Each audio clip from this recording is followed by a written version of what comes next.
Welcome to another video. और ये है डॉक्टर स्टोन के सीजन 3 के पार्ट 2 के एपिसोड 2 का रिव्यू। तो चलिए जानते हैं क्या हुआ कहानी में आगे डॉक्टर स्टोन की। तो आगे बढ़ते हैं गॉड लेवल क्राफ्टमैन को अपने साथ लिए ड्रोन की तैयारी को और आगे बढ़ाने के लिए। तो जिसके शरीर को जोड़कर सेको उस पर रिवाइवल फ्लूइड डालने जा रहा होता है, पर उसको रोकता है गैन, क्योंकि कासेके के शरीर का एक हिस्सा गायब है, पर जिसके बिना भी उसको रिवाइव किया जा सकता है, पर जिसके बाद उसके ऊपर एक मार्क रह जाएगा बिल्कुल सेको या गैन की तरह। पर उनके निशान फिर भी सही लगते हैं, उनके बजाय इनके निशान एक पोटी की तरह लगने वाले हैं। वैसे उससे कोई फर्क नहीं पड़ने वाला सेको को, पर शायद इनको पड़ सकता है। तो उन्हें वेट करना चाहिए ताइजू का उनके बाकी हिस्से को लेकर आने के लिए, जहाँ ताइजू तैरता हुआ जाता है और बहुत सारे पीसेस और उठा लाता है। पर इनके पास ऑक्सीजन टैंक नहीं है, तो ताइजू कैसे कर रहा है ये। तो वो जानता है कि कहाँ उनके पुतले मौजूद है, जिस इन्फॉर्मेशन के साथ वो कुछ मिनट तक सांस रोककर उनके पुतले बाहर निकाल कर ले आता है, क्योंकि वो बाकियों के मुकाबले ज़्यादा समय तक सांस रोक सकता है और वो सबका शरीर वापस लेकर आएगा, भले ही ऐसा करने के लिए उसको 100 बार गोते ही क्यों ना लगाना पड़े। पर सोइस उसको समझाता है कि तैरने की जगह वो यूज़ कर सकता है इस बोट को भी। तो आगे इन्हें इनके क्राफ्टमैन के पीठ का हिस्सा मिल जाता है और फिर उसके ऊपर रिवाइवल फ्लूइड डालकर उसको वो ठीक कर देते हैं, जहाँ वो काफ़ी खुश होते हैं दोबारा अपने आप को रिवाइव होता देखकर, क्योंकि वो पहली बार एहसास कर पाए हैं पेट्रीफाइड होने का।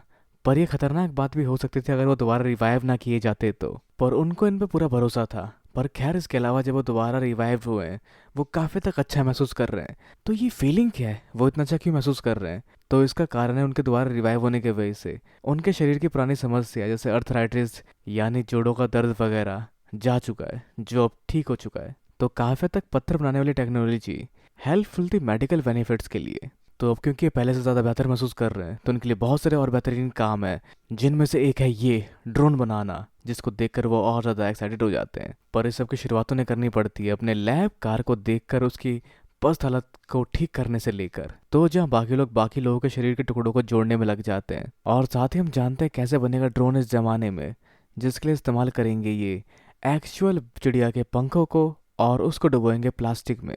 और साथ ही उस प्रोपेलर को घुमाने के लिए इन्हें चाहिए होगा एक फिजेट स्पिनर, या यूँ कहें उसके अंदर लगने वाली चीज़ जो है बियरिंग।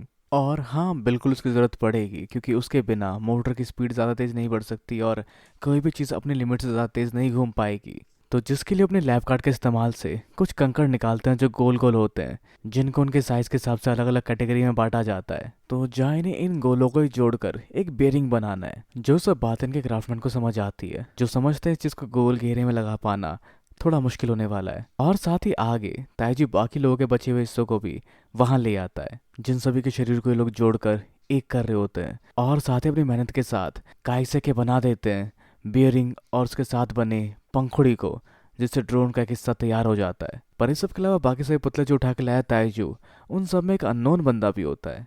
तो ये कौन था, शायद कोई ऐसा जो बहुत पहले पत्थर बन गया हो। अब वैसे चाहे जो भी हो, चाहे इस तरह से या उस तरह से, आखिर में सभी अपने मिशन के एक हिस्से को पूरा करने में कामयाब हुए, जो था इस तरफ आना अपने जहाज को समुद्र में छोड़कर।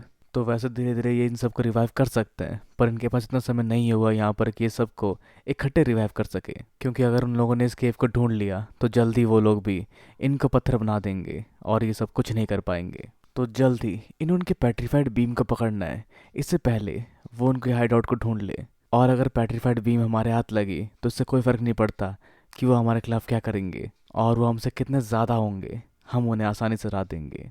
और वो ड्रोन होगा इनका सीक्रेट वेपन।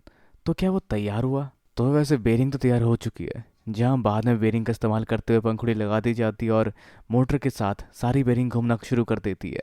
और इसके साथ इन्हें मिल पाता है इनका ड्रोन। अब बस इन्हें काम करना है इसकी स्टेबिलिटी पर। तो वैसे आगे गिनरो को रात के समय बुलाया जाता है मास्टर के कमरे की ओर, जिसको लेकर वो काफी तक नर्वस होता है कि क्या करेगा वो मास्टर के कमरे में जाकर। पर किस तरह से मना के उसको भेज देती है कोहाको उस कमरे की ओर, जिस दौरान कोहाको से मिलता है दूसरा बंदा, जो कहता है कि जिस इंट्रूडर की बात इवारा कर रहा था वो तुम हो ना, जल्दी करो, मुझे अपने साथियों के बारे में बता दो। तो इन दोनों की इस बातों के बीच से हम पहुंचते हैं गिनरो की ओर, जो डरा होता है, जिसको याद आता है सेगो को दिया हुआ एक गैजेट या एक मुसीबत में यूज़ होने वाला यंत्र, जो होता है एक पाइनएप्पल, जिसके अंदर भरा होता है केमिकल, जो ज़्यादातर छोटे मोटे जीवों को बेहोश करने के काम ही आता है, जिसको सूंघने वर्सन का मास्टर बेहोश हो जाएगा और इनके पास मौका होगा उसके वहाँ से कुछ भी लेकर निकलने का। जो पहुँचता है मास्टर के कमरे की ओर, पर वहाँ से आती आवाज़ों को सुनकर वो घबरा जाता है।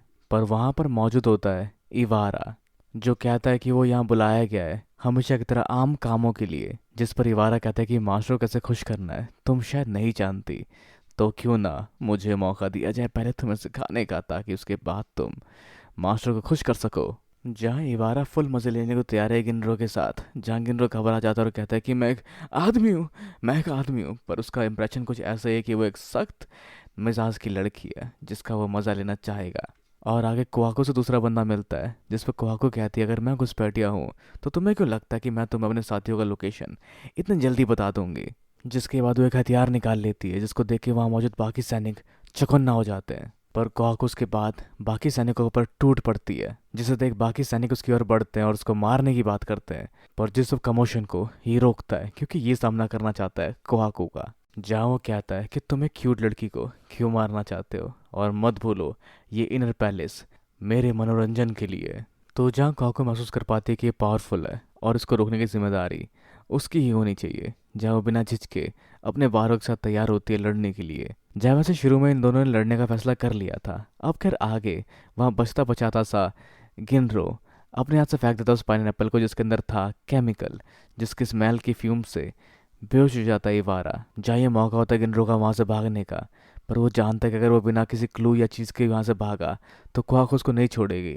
जहाँ वो इस पर्दे के अंदर झाँक कर देखता है जिसके अंदर उसे कोई ऐसा दिखता है जिसको उसने पहले भी कहीं देखा था, जो बिल्कुल सोयूज की तरह लगता है। पर उसके और नज़दीक जाने पर जब चांद की रोशनी उस पुतले के ऊपर पड़ती है तो पता ही चलता है कि वो इंसान भी पेट्रीफाइड है जो उनका मास्टर कहा जा रहा है, जिसका एक तरफ का चेहरा उधड़ा हुआ है एक पेट्रीफाइड रूप के अंदर। और जिस समय तक इवारा को होश आ चुका होता है जो उससे पूछता है तो तुमने देख लिया, जिस पर गिनरो कहता है नहीं मैंने नहीं देखा। पर ये इवारा के लिए काफ़ी है उसको मारने के लिए। और उसके अलावा कोहाको और मॉस की फाइट के बीच में हम देख पाते हैं कि काफ़ी हद तक कोहाको डोमिनेट हो रही है उससे, जहाँ वो बंदा कहता है कि वो काफ़ी पावरफुल है कोहाको के मुकाबले, और अगर कोहाको जैसे दर्जनों लड़कियां भी आए तो भी शायद साथ मिलकर उसका सामना ना कर पाए। तो आगे इन दोनों की लड़ाई के दौरान वो तारीफ करता है कोहाको की, मतलब कोहाको जैसे स्ट्रांग और क्यूट लड़की की जिसे इस तरह की लड़कियां पसंद है। तो कोहाको तुम्हें किस तरह के लड़के पसंद है, जहाँ मैं पावरफुल हूँ। पर कोहाको की सबसे स्ट्रेंथ शरीर की नहीं दिमाग की होनी चाहिए, जो बिल्कुल विपरीत इस बंदे को लेकर। जहाँ अपनी ये तारीफ सुनकर वो नाराज़ लगता है। अब आगे इवारा मारने की कोशिश में लग जाता है गिनरो को क्योंकि उसने देख लिया सीक्रेट मास्टर का। जहाँ शायद कुछ और लड़कियों ने भी मास्टर के इस पुतले को देखा और वो जिंदा नहीं रहे किसी को कुछ बताने के लिए। तो अगली बारी गिनरो की भी होती है जहाँ वो कूदता फांदता सा उसके बारों से बचने की कोशिश में लग जाता है। और आगे चल के वो देखता है कोहाको को, जहाँ वो कोहाको से मदद मांगने की कोशिश करता है पर अपने पीछे देखना भूल जाता है। जहाँ इवारा उसके पीछे से अपने पंजों के साथ उस पर वार करता है जिसके गिरते शरीर को पकड़ती है कोहाको, और उसकी हालत देख के वो समझ पाती है कि अब बचाना काफ़ी तक मुश्किल है गिनरो को। जहाँ वो नहीं चाहते कि गिनरो मारा जाए, पर गिनरो जाते जाते बताता है कि वो मास्टर स्टैचू है जो दिखने में काफ़ी हद तक सोयूज की तरह लगते हैं, और सोयूज शायद उनका बेटा या पोता होगा। जहाँ हो सकता है कि इस पत्थर का सिनेरियो काफ़ी हद तक बिगड़ा उन लोगों के हाथों से और इन्हें यहाँ से निकलना पड़ा हो अपनी जान बचाने के लिए। तो गिनरो अब शायद नहीं बच पाएगा क्योंकि वो अपने आखिरी पल याद करता है जो एक गेट कीपर की तरह बहादुरी से खड़ा रहता है गेट की रक्षा करने के लिए। पर अंदर ही अंदर वो जानता है कि वो कमज़ोर है, वो शायद उस लायक भी नहीं है, उसे बस वॉरियर बनने में मज़ा आता है इसलिए वो ये करता है। पर आगे कोहाको कहते हैं गिनरो मैं जानती हूँ तुम नहीं बच सकते, और आगे बढ़ती है। जहाँ आगे बढ़ते हुए रास्ते उसे मिलती है एमरलिस, और वो एमरलिस को कई सारी बातें बताकर वहाँ से आगे बढ़ जाती है और चढ़ जाती है मास्टर के टावर के ऊपर, जहाँ वो बताती है बाकी लोगों को कि सुनो तुम्हारे मास्टर। पर इससे पहले वो कुछ बता पाए इवारा सबकी आंखें बंद करवा देता है ये कहकर कि मास्टर का प्रकोप लगेगा उसे। और जिस पल वो लड़की अपने हाथ से वो मशीन ऊपर फेंकती है हवा में, जिससे इंसान पत्थर में बदल जाते हैं और उसके साथ गिनरो भी पत्थर में बदल जाएगा, जिसके वजह से वो शायद सरवाइव कर जाए इस घाव के बाद जब उसे रिवाइवल फ्लूइड डाला जाए। तो आगे उनकी तरफ फेंका जाता है वही पेट्रिफिकेशन टूल जो बढ़ रहा होता है उनकी तरफ, जो एक आखिरी चारा था कोहाकू का बचाने के लिए गिनरो को। तो हवा में फेंके उस पेट्रिफिकेशन टूल को कोहाकू अपने कमाल की आंखों से साफ साफ देख पाती है, जो एक डिवाइस की तरह दिखता है जो वहाँ पत्थर बना देता है कोहाकू और गिनरो को। और उम्मीद करते हैं कि शायद सेंकू इनको ढूंढकर दोबारा इंसान में बदल देगा। तो क्या होगा आगे और कैसे होगा, ये सारी चीज़ें नई नई सस्पेंस में जुड़ती चली जा रही है जो अगले एपिसोड में काफ़ी बेहतरीन तरीके से आने वाली है डॉक्टर स्टोन के सीजन 3 के पार्ट 2 के एपिसोड 2 में। तो इससे जुड़े विचार में नीचे कमेंट बॉक्स में बताना बिल्कुल ना भूलें। इस वीडियो को लाइक शेयर सब्सक्राइब करना भी बिल्कुल ना भूलें। तो अगले मिलते हैं अगली वीडियो में। Sayonara and have a nice day.